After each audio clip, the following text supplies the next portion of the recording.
I'm Erin. I'm lying in this hospital bed, wires attached to my skin, a machine monitoring my every shaky heartbeat. The last thing I remember before blacking out at my graduation was scanning the crowd for my mother's face. My name had just been called, the applause was rising, and everyone around me had someone there to celebrate with them. I had a cap on my head, a master's gown on my shoulders, and a forced smile after weeks of sleeplessness. Then, my chest tightened, my vision blurred, and I took one step forward into darkness. When I woke up, I wasn't holding a diploma. Instead, I was here, in this cold hospital room. A doctor told me they'd called my emergency contacts multiple times, but no one came, no one answered. A little later, I reached for my phone and saw a tagged photo.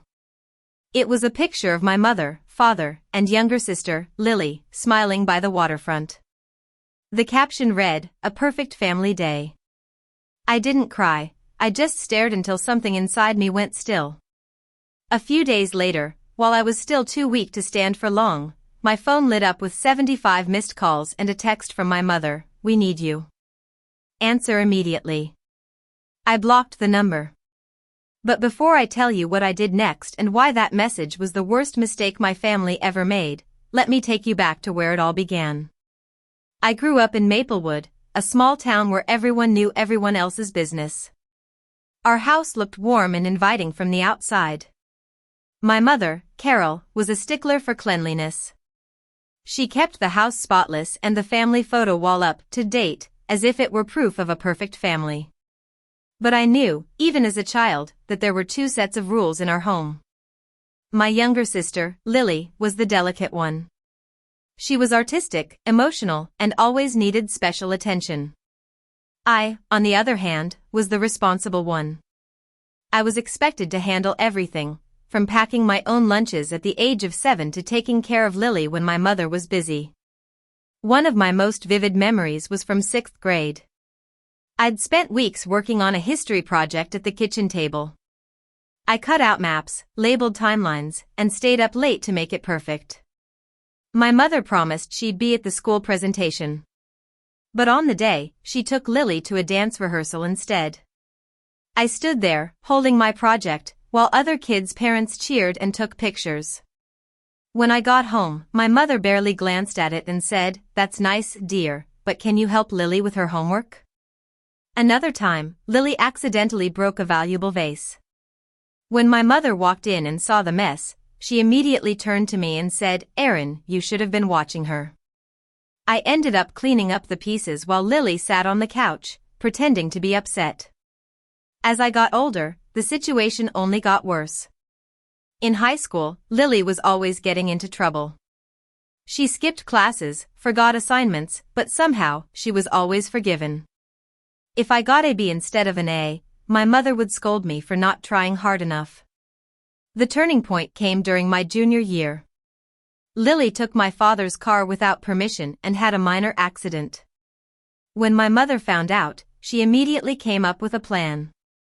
"You have a clean record, Erin. If this gets on Lily's record, it could ruin her chances of getting into a good college. You have to take the blame," she said. My father just stood there, silent.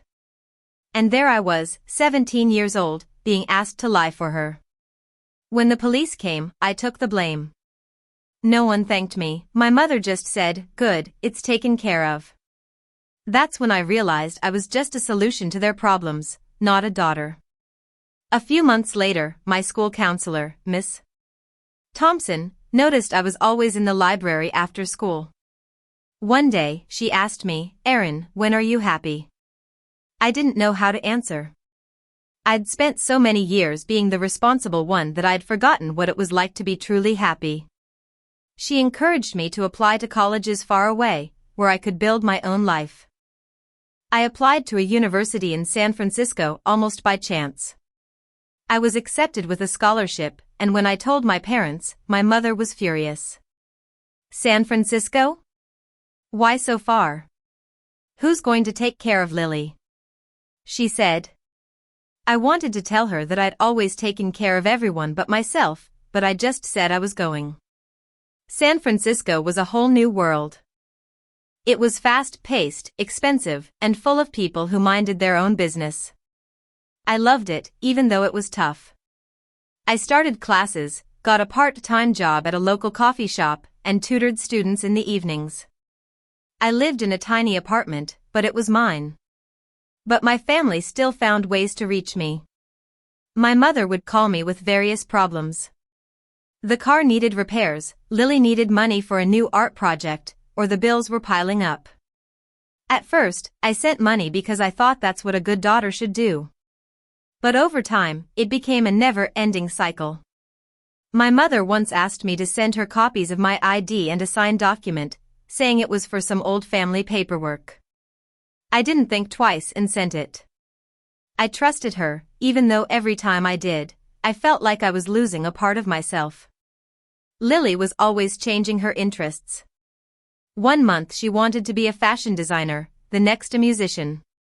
My mother supported all her wild ideas, while my practical choices were only celebrated when they could be shown off to others. When I graduated from my undergraduate program, my mother posted about me on social media before even calling me. She wrote about how proud she was, but I knew it was more about her image than my hard work. I went straight into graduate school for speech-language pathology.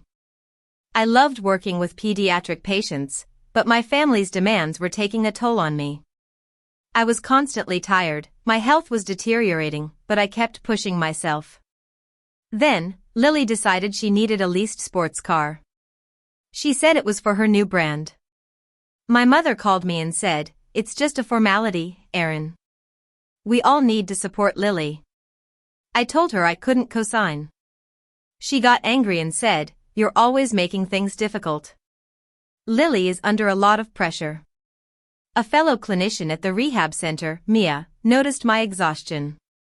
One day, she said, "Erin, this isn't normal. You're on the verge of collapse." I laughed it off, but deep down, I knew she was right. A professor once said, if you give until your body revolts, it's not compassion, it's self-abandonment. Those words hit me hard. The week before my graduation was a nightmare. My mother called to talk about travel plans, but it was all about Lily. She said Lily had a tough month and needed a break. 3 days before the ceremony, Lily sent me panicked messages about overdue payments for the car. My mother followed, urging me to transfer money. I sent more than I could afford, hoping it would all be over after graduation. On graduation day, the campus was filled with happy families. I had my cap and gown on, but no one from my family was there. My mother texted 15 minutes before the ceremony, saying they were stuck in traffic but would be there before my name was called. I believed her, as I always did. When my name was called, I stood up, but my body gave out. I collapsed on the stage. When I woke up in the hospital, I learned that no one from my family had come. That's when I saw the photo of them having a great time, and I finally realized that they had abandoned me. 3 days later, the 75 missed calls and the text from my mother came. I knew it wasn't concern, it was just their need for me to fix another one of Lily's messes. This time, I didn't cave in. I asked Mia to come over and set up a video consultation with an attorney, Mr. Harris. I read through the missed calls and messages. It turned out that Lily had crashed the car, and there were damages that the insurance wouldn't cover. They had used my information to lease the car without my permission. When I called my mother back, I put it on speaker with Mia beside me and Mr. Harris listening on my laptop. My mother answered, crying and asking where I'd been. My father demanded to know why I'd ignored them. I asked calmly, when the hospital called and said I'd collapsed at graduation, why didn't any of you come? There was silence. My mother tried to brush it off and said Lily was in serious trouble and I needed to sign some documents to clear up a misunderstanding.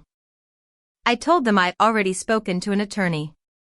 My mother stopped crying, and my father got angry, saying I was being ungrateful.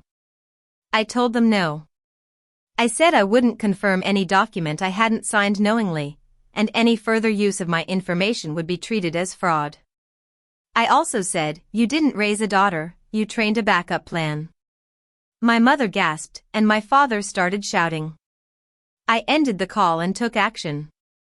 Mr. Harris sent formal notices. I removed my name from all accounts, froze my credit, and filed reports. I also made a public post, stating the truth about what had happened. The post spread like wildfire in Maplewood.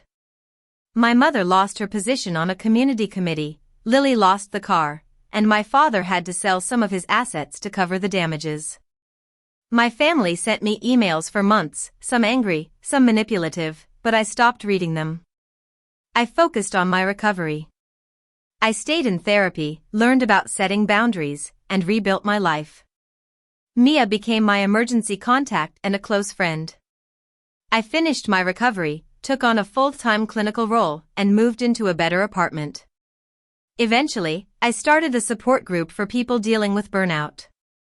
About a year after my collapse, I attended a graduation of a child I'd worked with. I watched as he spoke confidently and ran into his mother's arms. I pressed a hand against my chest, feeling a steady heartbeat.